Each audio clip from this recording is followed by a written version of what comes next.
Let's start the conversation with David Herro.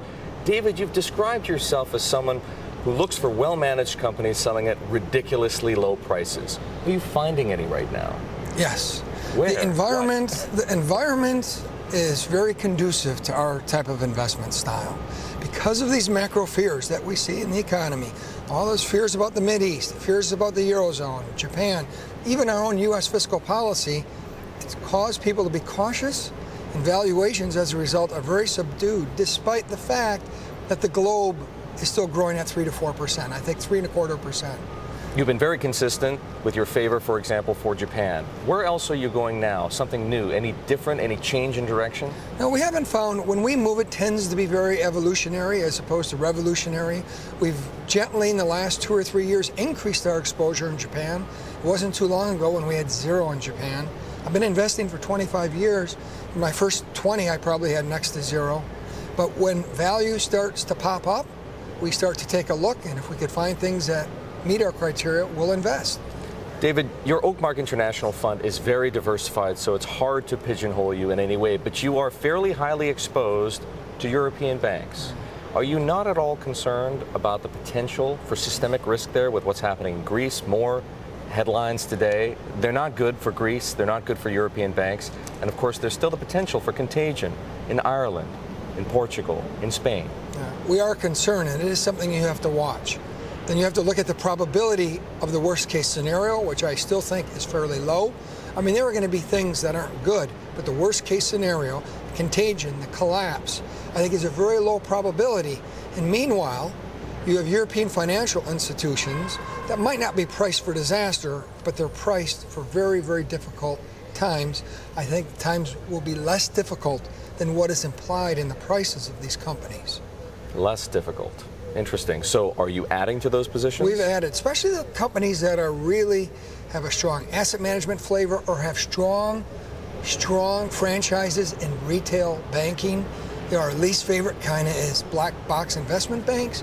We'd rather have a retail bank with a good franchise, good, strong loan and deposit ratios.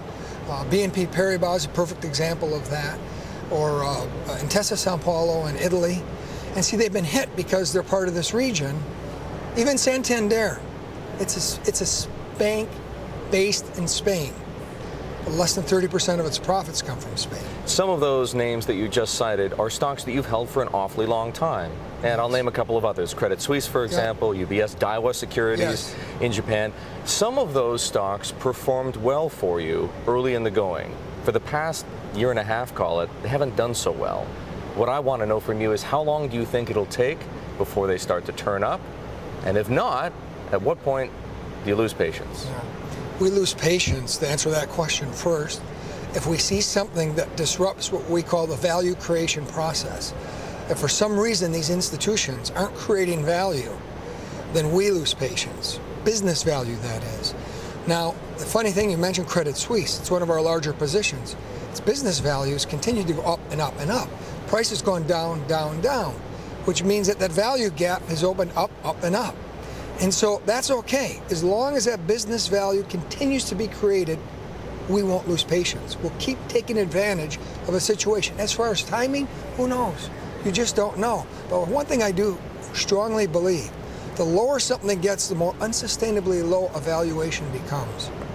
Media is another area of focus for you, perhaps not as much as banking. You own Publicis, you own Televisa, you own STF, French television company. Paid advertising has roared back as a business. We've seen it in U.S. media stocks, certainly over the past couple of quarters.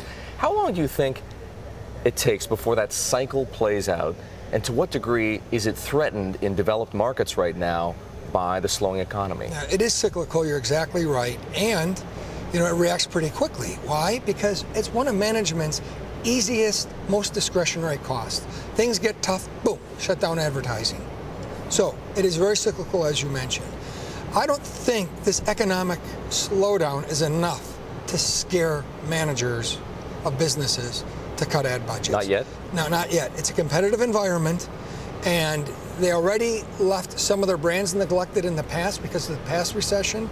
So I think at this stage, the severity of the downturn, it's a decline in the rate of growth, not negative growth.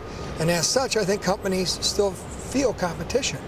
And with that competition is the need to brand build and to position your brand and to create unique selling propositions. David, very briefly before we go, how patient are those managers? How long does the economy have to slow before they grow concerned and start to make those discretionary choices?